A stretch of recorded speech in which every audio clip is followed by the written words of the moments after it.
following is a production of Shark Flight Media. From mechs to mages or agents to argonauts, this is the world of Chris Kennedy Publishing. This is the CKP Future Books Podcast. Welcome, everyone, to the November edition of Future Books. We are winding down the year, and it's been a great year at Chris Kennedy Publishing. It seems like we started off with a bang, and every month got better with our books. We added a bunch of new authors this year, and, you know, the books have gotten better, the covers have gotten better, and we've got this month and next month, and we'll be wrapping up the year. This month, we are going to start off by talking about the books that we have coming out in November, and then our illustrious editor-publisher is going to talk to us about a new anthology he and April Jones have worked on. This is going to be called Express Elevator to Hell, and it's unlike any of the other anthologies that we have had here at Chris Kennedy Publishing, so I'm looking forward to talking to him at length at that. So without further ado, let's welcome Chris. Chris, thank you for coming on today. Hey, thank you very much. It's always great to talk with you, Randy. Very happy to be here. Well, I tell you what, it's always a privilege. We have a big month this month. We have 5 books coming out in November. Yeah, it is a big month. A lot of great stuff. A lot of things I'm super excited about. So can't wait to chat about them. Well, let's jump right in. We started a new series not long ago with a new author from overseas. His name is Gustavo Bondi. He started a series called Shadowwired, and the 3rd book of the trilogy will be out in November, Shadowwired Alliance. This has been a great book, a very cyber thriller, a lot of your secret agent type stuff going on. I've really enjoyed this series. Tell us a little bit about the 3rd and final book. Yeah, it really is kind of a James Bond cyberpunk. In that, it's you could call it a thriller, you could call it cyberpunk, and you wouldn't be wrong either way. It's exciting. It's action all the way through. And as much as I loved the first 2 books in this series, the 3rd one is even better, and it really brings the series to a very satisfying close. A lot of times you get to the end of a trilogy and you go, well, but wait, what about this thing, or what about that thing, or, and sometimes that's intentional to leave the universe room to grow. But this one, there's room to grow, but you also get a really super satisfying ending to it. And I like it when our books do that. Sometimes we get so involved with the series that it almost feels like a soap opera where you don't see a resolution anytime in the immediate future. And I like the fact that a lot of our series now are having definite endpoints for a section, and then we're picking them back up, years down the road, or with another group of individuals or whatever. We're not just leaving our readers hanging. Yeah, I think that, as an author and as a publisher, we really owe it to the readers to do that. And that's why, we'll be trying to tie up, the 4 Horsemen universe. We just tied up the series in Salvage. I'd like to try and do that in the Fallen World. To give the readers a sense of resolution. It doesn't mean the universe is closed and will never be seen again. It just means that, that one section is done. Now, the next bad thing is probably immediately going to happen, or maybe it happens 5 years down the road, but, there's always room to build it out a little more. But, you definitely owe it to the reader to give them that resolution.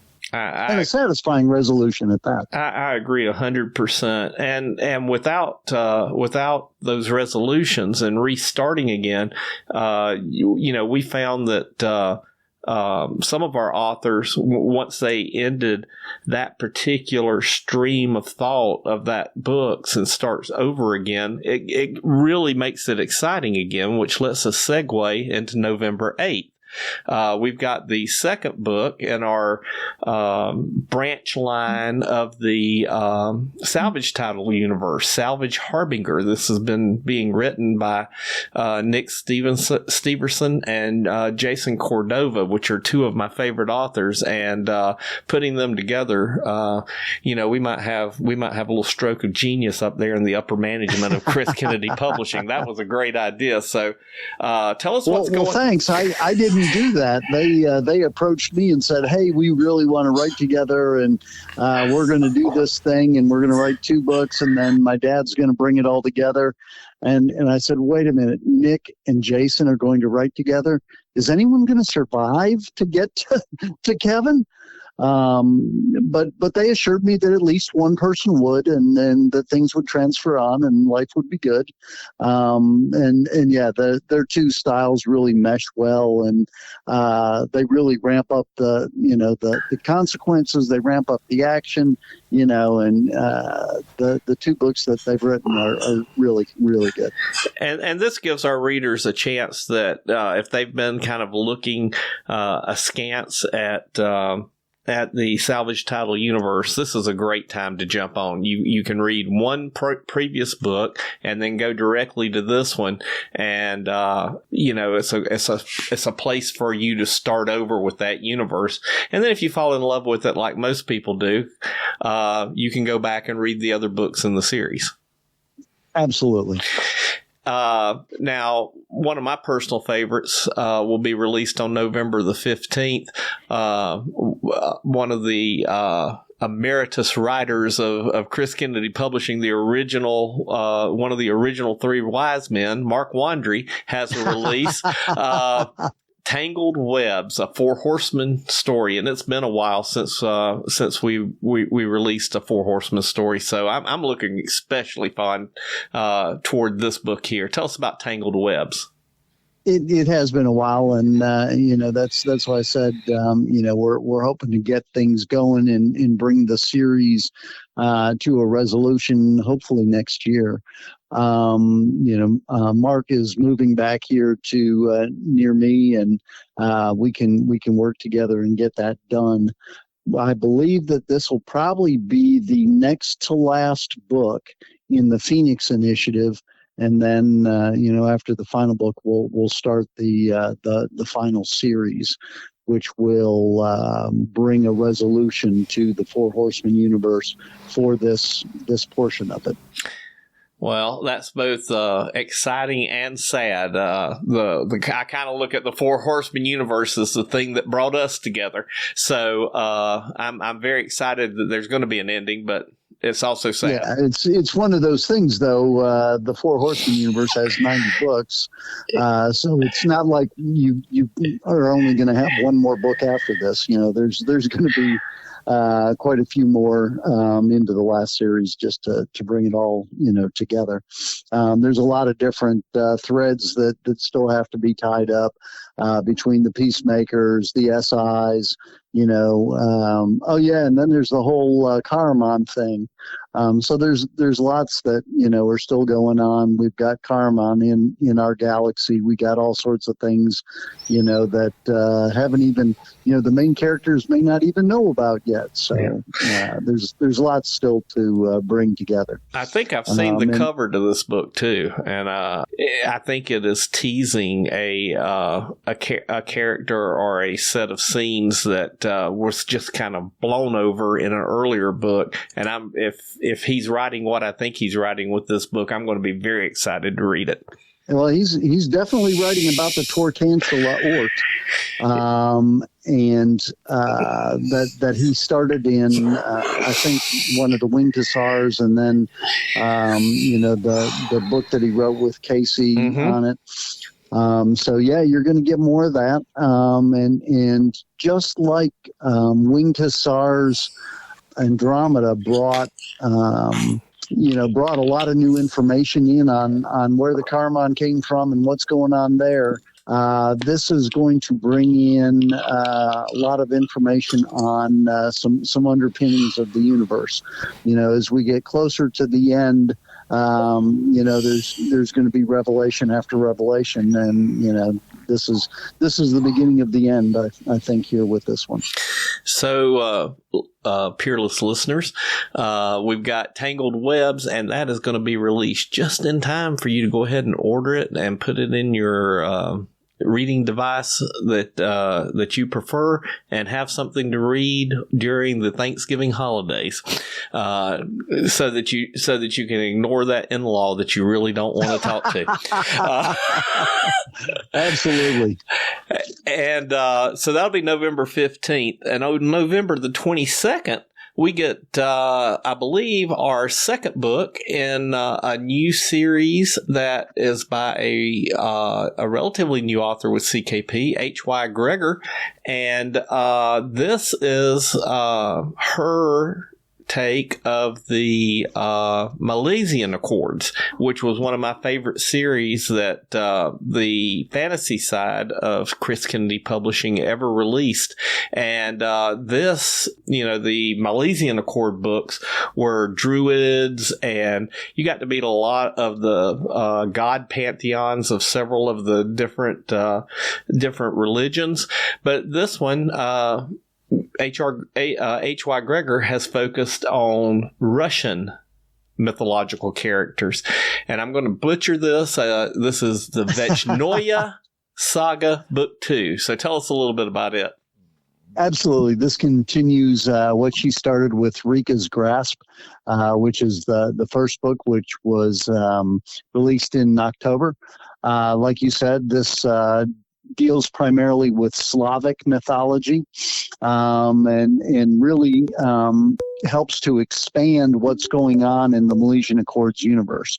Like you said, until now, everything's been very focused on the reluctant druid and the people around him. This now shows, some other things about what is going on in the world with the advent of magic coming back in, and couldn't be more excited about this. This series has been one of the series that made up CKP from the beginning. This one's been long running, even though there aren't as many books as some of the other series. John has been periodically chipping away at it.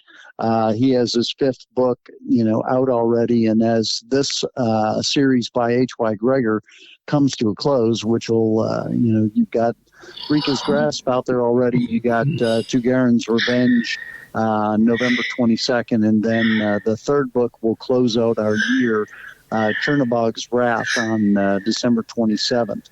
Then 6 weeks after that, just like these are going 6 weeks apart, you'll get the next one from John R. Osborne. So, the Milesian Accords are on a 4-book streak right now, and this is the second. So jump amazing. In.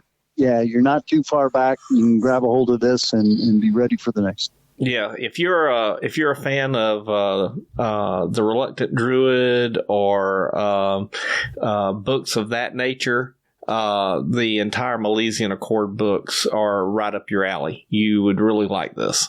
They're very good, and they're very witty. So absolutely, I can't recommend this strongly enough. If you've been reading a lot of science fiction, you're ready for some fantasy, the Milesian Accords from book 1 to now are all excellent reads.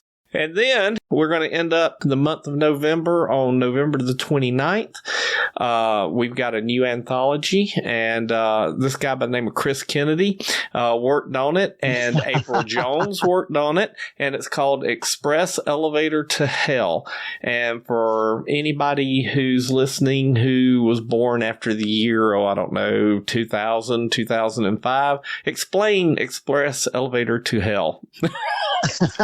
Absolutely. Once upon a time, as we old folks say, there was a movie called Aliens.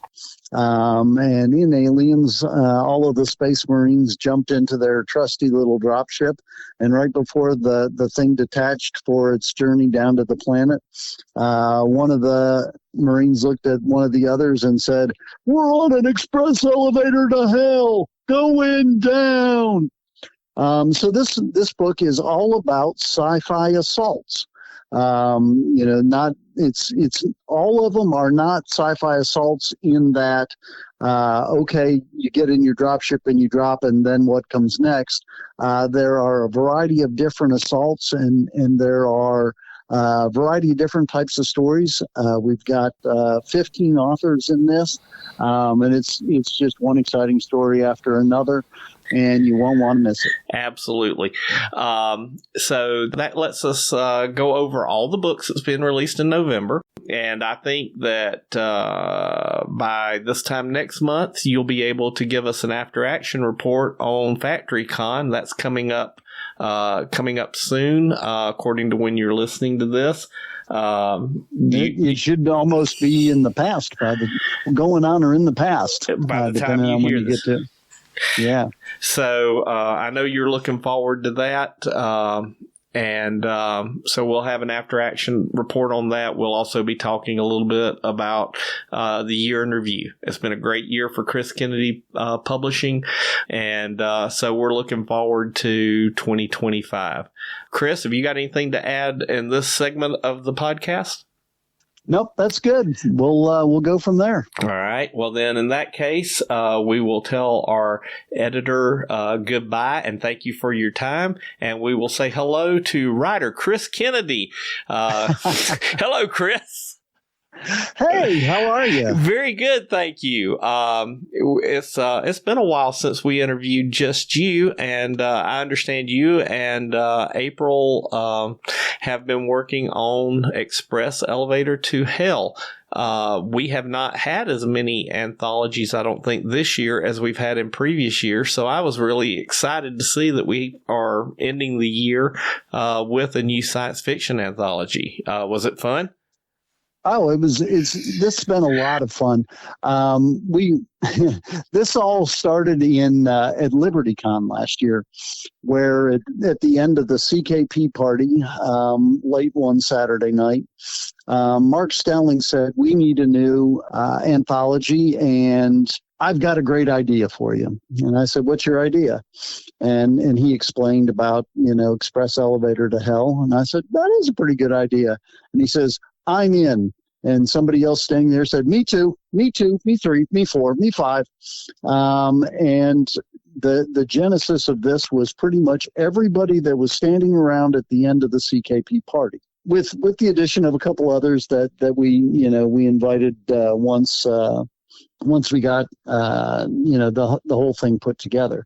So as you might imagine, some of the names from the CKP party, you got John Osborne, Mark Wandrey, Mark Stallings, Kevin Eikenberry, James Fox, people like that. We had an open competition, and William S. Frisbee jumped in there, Fred Hughes jumped in there, Charlie Cox jumped in. So a lot of people that you would know. Other folks that were standing around or got impressed by the people who were standing around: Jeffrey Haskell, Rick Partlow, Jonathan Brazy, James S. Aaron, Lisa Richmond, and Justin Sloan. So lots of great folks. I mean, together that group has probably sold, I don't know how many millions of books, but it's quite a few. Yeah, you definitely weren't scraping the bottom of the barrel with this group of authors. This is pretty well all cream of the crop. I didn't hear Chris Kennedy. Do you have a story in here also? I do not have a story in this one. So you actually just did the editor's role for a change. I did. I was going to do a story, but we just kept getting everybody wanted to play in this, and it was like, I want in. Okay, well, hey, we did the open submission, and when you get, Hughes and Frisbee, and Justin Sloan piling in there. It's like, well, hey, I was going to stick one in. Yeah, but all of a sudden we've got 15 stories, and we normally only do 14. So it was just there were already enough, and I just I kind of accepted my way right out of the spot. We did, however, we have a provision for the next one. Oh, cool. We've got, we talked about doing a second one next year, and that one is called Running with Sharp Things. Oh, that'll be funny. So that's more of a ground-based assault, right. And you could see, a Four Horsemen story there too, with mechs charging across, with their swords hanging off their arms. There is a Four Horsemen story in this because Mark wrote a 4HU, so we've got a good CKP plug in here, and then the rest of the stories are all just awesome. You probably can't answer this, even if you know the answer, but I'll ask anyway. In the past, with some of our anthologies that we've released, we have found novels and series in those. Did any particular story just jump out at you out of this anthology that looks like it could be filled out and have more to tell? Oh, absolutely. Probably just about all of them. Oh boy. So, once this comes out, we'll take a poll of readers and find out what they'd like to know more about and see if we can't lock those in. And the one thing I told you off the air, which we haven't mentioned yet, is that in addition, so you've got all these stories, and like I said, 15 stories, but there are 11 different themes, because 4 of the authors put together a braided story, so it goes from one to the next to the next to the next. Rick Partlow does the Force Recon Special Forces part of it. James Aaron does the Space Air Attack. Jeff Haskell does the Drop Marines. And then Lisa Richmond does the Special Ops kind of stuff, and Seer at the end. So you've got a braided story that's actually a novella in there almost by the time you combine all those. So that's pretty cool. And I don't even know how you'd expand on that. You just pick an area that you like out of that and go with that. And people don't talk about it enough, but one of the things that is very special about the publishing model that we have at CKP. We've talked before about, how fast we can get books out. You're not having to wait a year for your sequel. Usually you see it in 3 to 4 weeks or 6 weeks, something like that. There's not a limit on how many books we can release in a given year, because we're not having to. We don't have printers and have to wait for other jobs to complete before us. We can get it edited, get a cover for it, and get it out in a hurry. But something that we've never talked about before is how, like with that braided story you were talking about, we have the ability to try new formats and to push the boundaries of what an anthology is, because of all the things that we've talked about before. The vast overhead's not there. Having to wait on printers is not there. We don't have a set list of books that we have to publish, or that this is all we can publish in a given year, and get out on shelves. So I love. There's a lot of things that I love about CKP, but one of the things that I do love is we continually try to push those boundaries and push those edges to find books that are great, that a traditional publisher would never take a chance on. The American Indian flavored stories. I always forget the name. It was your favorite book 2 years ago. Seventh Shaman. Yeah, that would never have gotten a chance, I don't think, with a traditional publisher. And no, I don't either. And it's a fantastic series. So, kudos to you as the guy who tries to herd the cats. Well, I if I can tag on to to what you just said real quick, it also gives us the ability to let authors do what they want to do. In no other anthology, would four authors go, hey, we want to do this together. And here's what we want to do. I'm going to do the first, and then her, and then him, and then her, and what do you think about that? Can we do that? And my response was, sure, sounds cool. So that actually, then that's great and all. But, then where do you place that inside of an anthology? And a trad pub would have gone, that would have blown trad pubs' minds. But I talked with my co-editor, April Jones, and, we were like, okay, and we worked it all out, and we're pretty happy with the way it all goes. And, it also kind of gives the reader a real satisfying ending to the anthology. Because they're pretty invested by the end of it. That series of 4 will be at the end, so that'll tie it up and that'll bring it really to a conclusion that is probably, hopefully, more powerful than your normal anthology where you're just, reading a short story at the end. So this will give you a little more, make you a little more invested in it. Yeah, I also think pretty cool. I also think that a lot of the collaborations that we have at CKP are a direct result of what I always call the CKP no ass rule. We don't have difficult people. Everybody that I have met that's involved with CKP are nice people who like the people who work with CKP. And there are two rules. There are two rules. Yep. Rule 1, don't be a jerk, which jerk isn't actually the word, but you can guess. But we'll use jerk, and keep it PG here. And the second rule is be coachable. Because if you aren't ready to learn and get better and at what you're doing, then we don't really have a spot for you. We want people that are good folks that are writing good stories, and trying to get better all the time and writing better stories and, making people more excited.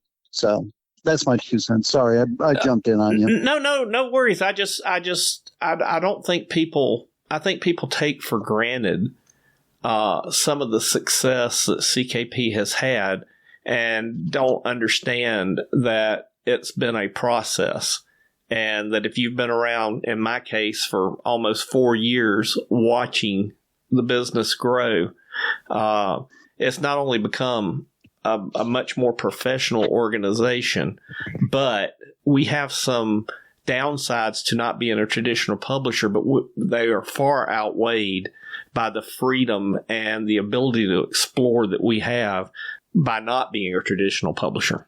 Yeah. So you normally do a reading in this section, correct?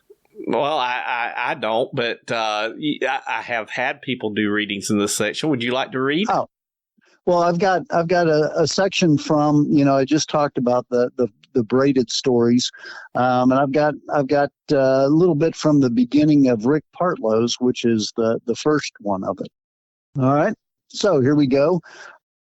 This is from Operation Sombra Strike.